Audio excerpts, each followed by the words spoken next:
एक जलपरी को वैज्ञानिकों ने पानी से बाहर निकाला। समुद्र के पानी की रक्षा के बिना जलपरी बेहद पीड़ित हो गई। उसके हाथ में मछली का पंख धीरे धीरे विकरालन कर रहा था। 5 उंगलियां धीरे धीरे दिखने लगी और पीठ के कांटे तेजी से शरीर के अंदर वापस जाने लगे।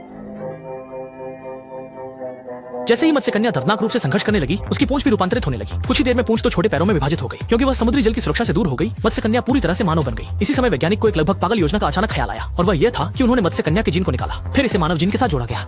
बहुत जल्द मत्स्यकन्या का पेट बढ़ने लगा। केवल 2 दिन के भीतर मत्स्यकन्या असहनीय दर्द महसूस करने लगी। जब यह देखा गया कि मत्स्यकन्या जल्द ही जन्म देने वाली है, तो एक समूह ने तुरंत उसकी मदद की। मत्स्यकन्या के दर्द भरी चीख के साथ बच्चा सुरक्षित रूप से जन्मा। अजीब बात यह थी कि बच्चा जन्मते ही न तो रोया और न चिल्लाया, और उसकी त्वचा बड़े पैमाने पर झड़ने लगी। बच्चे की जान बचाने के लिए जलपरी बच्चे को लेकर समुद्र किनारे चली जाती है। वह कदम कदम करके समुद्र के केंद्र की ओर बढ़ती है, और बच्चे का जैविक पिता सिर्फ किनारे पर खड़ा होकर देख सकता है। जलपरी तेजी से समुद्र में डुबकी लगाती है। इसके बाद मत्स्यकन्या पीड़ा के कारण चिल्लाई, और कुछ संघर्ष के बाद समुद्र में एक अकेली पैंट तैरती हुई नजर आई। मत्स्यकन्या और बच्चा दोनों ने रूपांतरण पूरा कर लिया है। केवल यह देखा कि बच्चा स्वतंत्रता से समुद्र में तैर रहा है। इस दृश्य ने पहली बार मां बनी मत्स्यकन्या को बहुत संतोष दिया। हालांकि बच्चा मानव स्वरूप में जन्मा था, लेकिन उसके अधिकतर जीन मत्स्यकन्या से विरासत में मिले थे।